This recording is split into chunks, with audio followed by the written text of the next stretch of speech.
2023 में अगर हम म्यूचुअल फंड उठाकर देखते थे तो सबसे अच्छे returns quant mutual fund house का कोई भी फंड उठा लेते थे अपनी कैटेगरी में वो दे रहा होता था। 2022 में भी ऐसा देखने को मिलता था।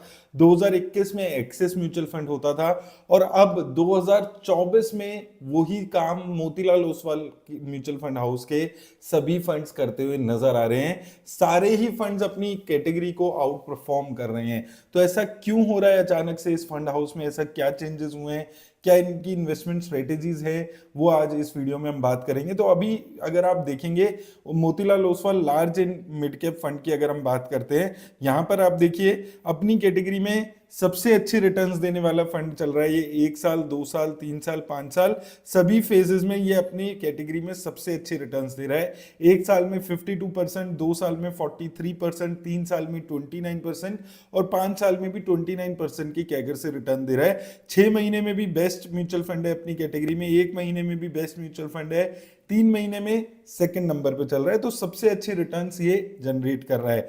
सिमिलरली एक मोतीलाल ओसवाल का फ्लेक्सी कैप फंड देखेंगे, पिछले 1 साल में आप देखेंगे तो अपनी कैटेगरी में सबसे अच्छे रिटर्न्स देने वाला फंड है। 54% के रिटर्न 1 साल में इस म्यूचुअल फंड ने जनरेट किया है। 1 हफ्ता, 1 महीना, 3 महीने, 6 महीने, हर फेज में पिछले 1 साल में ये सबसे अच्छे रिटर्न्स दे रहा है। इसके अलावा मोतीलाल ओसवाल का मिड कैप फंड, ये फंड काफी पहले से अच्छा कर रहा है, पिछले 2-3 साल से लगातार कंसिस्टेंटली अच्छा परफॉर्म कर रहा है। लेकिन अगर आप इस फंड को भी देखेंगे, यहां पर आप देखेंगे 1 साल, 2 साल, 3 साल, 5 साल, 10 साल हर फेज में ये fund best performing mid cap fund है। 10 साल में 22.41% की रिटर्न है, 5 साल में 35, 3 साल में 37% की रिटर्न है। तो हर फेज में ये म्यूचुअल फंड अच्छी रिटर्न्स दे रहा है। मोतीलाल ओसवाल का स्मॉल कैप फंड कंपैरेटिवली नया फंड है, दिसंबर 2023 में ये फंड शुरू हुआ है, लेकिन जब से शुरू हुआ है तब से बेस्ट म्यूचुअल फंड बना हुआ है स्मॉल कैप कैटेगरी का। यहां पर भी अगेन 1 हफ्ता, 1 महीना, 3 महीना, 6 महीना, since inception, year to date, किसी भी फेज में आप देख रहे हैं बेस्ट रिटर्न्स दे रहा है। अपनी कैटेगरी में सबसे अच्छी रिटर्न्स देने वाला म्यूचुअल फंड ये बना हुआ है। इसके अलावा कितने भी फंड्स आप उठा लीजिए, मोतीलाल ओसवाल का ईएलएसएस टैक्स सेवर फंड यहां पर देखेंगे, ये भी अपनी कैटेगरी में 1 साल, 2 साल, 3 साल में सबसे अच्छी रिटर्न्स दे रहा है। 56% की रिटर्न है 1 साल में अगर आप बात करते हैं। मोतीलाल ओसवाल का ये अलग दूसरा फंड आ जाता है, ये बिजनेस साइकिल फंड है।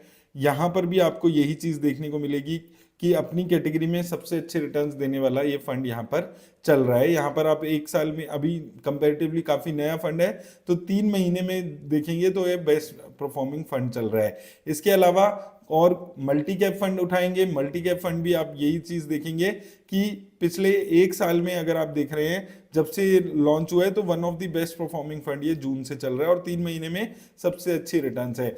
अब ऐसा क्यों हो रहा है, क्यों होता है किसी भी म्यूचुअल फंड हाउस में कि एक फंड चलता है तो सारे फंड चलते हैं और फ्लॉप होते हैं तो सारे फंड फ्लॉप होते हैं? तो इसको थोड़ा सा हम डिटेल में सबसे पहले देखते हैं कि अचानक से क्या हुआ इस म्यूचुअल फंड में कि सबसे अच्छा परफॉर्म करने लगा। तो देखिए, इनका एक mutual fund Motilal Oswal mid cap fund, ये तो पिछले 2-3 सालों से लगातार एक अच्छी परफॉर्मेंस दिखा रहा था और यहां पर जो स्ट्रेटेजी आप देखेंगे, सिमिलर स्ट्रेटेजी अक्रॉस सारे म्यूचुअल फंड्स आपको देखने को मिलेगी। दूसरी चीज, इनके जो फंड मैनेजर में चेंज हुआ है रिसेंटली, उससे भी बहुत ज्यादा इंपैक्ट आ रहा है।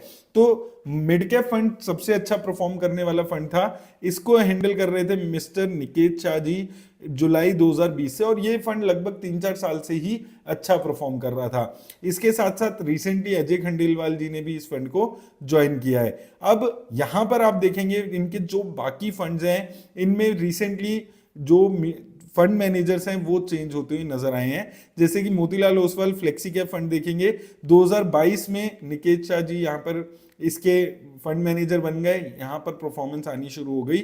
इसके बाद large and mid cap fund उठा के देखेंगे, यहाँ पर भी अजय खंडेलवाल यहाँ पर आ चुके हैं 2023 से, तो यहाँ पर परफॉर्मेंस आनी शुरू हो चुकी है 1 साल से। इसके अलावा स्मॉल कैप में अगर आप देखेंगे तो यहाँ पर निकेत शाह, अजय खंडेलवाल, ये दोनों म्यूचुअल फंड मैनेजर यहाँ पर जुड़ चुके हैं, तो यहाँ पर भी अच्छी परफॉर्मेंस आ रही है। और मैं आपको बता दूं, अजय खंडेलवाल जी भी काफी नामी म्यूचुअल फंड मैनेजर रहे हैं हमेशा से। तो यहाँ पर अगर आप नेक्स्ट म्यूचुअल फंड देखेंगे, यहाँ पर भी यही चीज देखने को मिल रही है। लार्ज कैप फंड है इनका, इसमें अजय खंडेलवाल, निकेत शाह 2024 से ज्वाइन किया है और यहाँ पर भी परफॉर्मेंस आपको आती हुई नजर आएगी। मल्टी कैप फंड उठा के देखेंगे, यहाँ पर भी 2024 से इनके फंड मैनेजर यहाँ पर सेम है। ये हालांकि कुछ न्यूली लॉन्च्ड फंड्स भी इनमें से एडेड हैं, लेकिन यहाँ पर भी वही चीज आपको देखने को मिलेगी कि पहले एक फंड था इनका जो अच्छा परफॉर्म कर रहा था, मिड कैप वाला फंड, अब इन्होंने नए फंड्स लॉन्च किए और सेम फंड मैनेजर यहाँ पर आ रहे हैं। तो कहीं ना कहीं जो हमने क्वांट म्यूचुअल फंड हाउस में देखा था 1-2 साल पहले, जब इन्होंने अपने फंड मैनेजर्स चेंज किए थे और एक जबरदस्त परफॉर्मेंस उस वक्त आया था, सिमिलर पैटर्न यहां पर भी देखने को मिल रहा है।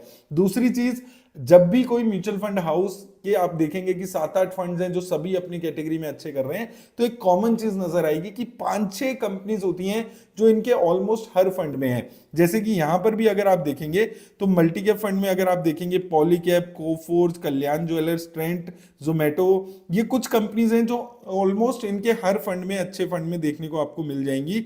और यहाँ पर काफी सारे फंड्स हैं। अब यहाँ पर जैसे शैली इंजीनियरिंग आपको सेम दिखेगी। इसके अलावा अगर आप मिड कैप फंड्स में चलेंगे, यहाँ पर आप देखिए जोमेटो, ट्रेंड, कल्याण ज्वेलर्स, ये सेम कंपनीज आपको यहाँ पर नजर आ रही हैं इनके large and mid cap fund में। मिड कैप फंड की तरफ आते हैं तो यहाँ पर देखिए पॉलीकैब, कल्याण ज्वेलर्स, कोफोर्स, ट्रेंड, जोमेटो, जियो फाइनेंशियल, तो लगभग आप देखेंगे 5-6 कंपनीज ऐसी हैं जो इनके हर फंड में देखने को मिलेगी।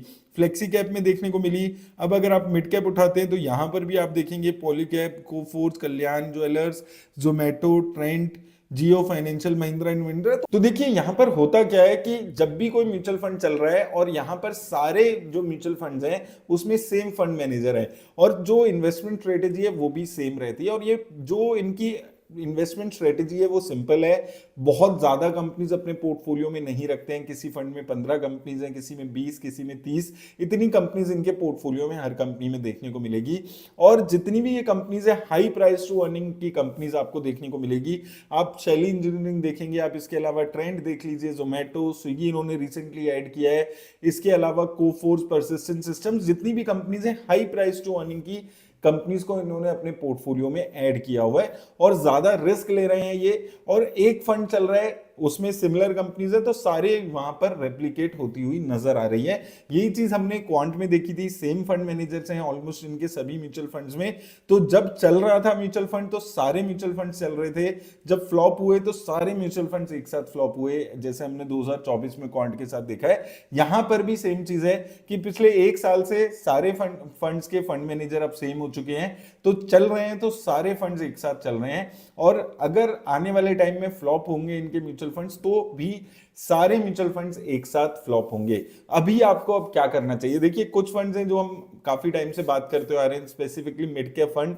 तो अगर आपके पोर्टफोलियो में एक फंड भी है मोतीलाल ओसवाल म्यूचुअल फंड का तो बहुत है, क्योंकि सेम इन्वेस्टमेंट स्ट्रेटेजी अक्रॉस सारे म्यूचुअल फंड यहां पर ये लगा रहे हैं, सेम फंड मैनेजर है, तो 2-3 फंड्स ऐड करने का कोई फायदा नहीं है। ये चीज मैं 2 साल पहले क्वांट म्यूचुअल फंड के लिए भी बोलता था कि अगर आपके पास एक फंड है तो आपके पास सारे फंड्स का एक्सपोजर है, क्योंकि same fund manager, similar companies आपको क्वांट के सारे फंड्स में देखने को मिलती है। और यही चीज मोतीलाल ओसवाल में भी है। अगर आप इन्वेस्ट कर रहे हैं तो एक कंपनी, अगर एक फंड अगर आपके पास है तो गुड एनफ है। 2-3 फंड्स ऐड करने का कोई एक्स्ट्रा आपको अल्फा जनरेट करके नहीं मिलेगा, क्योंकि आप सिमिलर रिटर्न्स सभी म्यूचुअल फंड्स में यहां पर देखने वाले हैं। और डेफिनेटली कोई एक फंड यहां पर रहना जरूरी है।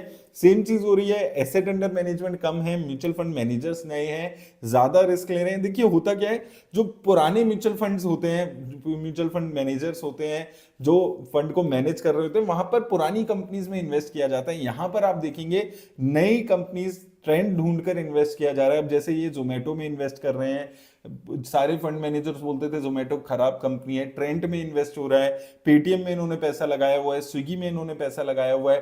तो थोड़ा सा रिस्क जो है वो ज्यादा लिया जाता है जब फंड के जो प्रोफाइल है वो हाई रिस्क हो जाती है। और यही चीज अभी ये फंड की सबसे बड़ी जीत ये रही है कि इन्होंने जो न्यू एज कंपनीज हैं उनमें भर भर के पैसा लगाया और वहां पर एक अच्छी खासी रिटर्न्स कमाई है। और इनकी लगभग काफी कंपनीज हैं जो एक साल में 2-3 गुना तक की रिटर्न्स जनरेट कर रही है। ये सबसे बढ़िया रीजन है कि ये फंड आज इतना अच्छी रिटर्न्स दे रहा है। तो अगर आपके पास ये फंड है तो इसमें से मुझे लगता है कि मोतीलाल ओसवाल का स्मॉल कैप फंड में ज्यादा मेरे को काफी पसंद आ रहा है, क्योंकि वहां पर इनके पास अभी एसेट अंडर मैनेजमेंट भी कम है और कंपनीज भी थोड़ी यहाँ पर डिफरेंट नजर आ रही है अदर देन जो इनकी कंपनीज है। इसके अलावा मिड कैप फंड भी इनका काफी कंसिस्टेंसी से पिछले 4 साल से परफॉर्म कर रहा है। वो सिर्फ 1 साल 1.5 साल की परफॉर्मेंस का इम्पैक्ट नहीं है, काफी कंसिस्टेंसी से मोतीलाल ओसवाल का मिड कैप फंड जो है वो परफॉर्म कर रहा है। तो ये दो फंड मुझे लगता है कि एक अच्छा स्टैंड आउट परफॉर्मेंस आने वाले टाइम में भी दे सकते हैं। तो कमेंट सेक्शन में मुझे जरूर बताइएगा कि क्या आपने मोतीलाल ओसवाल के किसी भी म्यूचुअल फंड में इन्वेस्ट किया है या नहीं। लेकिन याद रखिएगा किसी भी तरह की इन्वेस्टमेंट की राय नहीं है। धन्यवाद।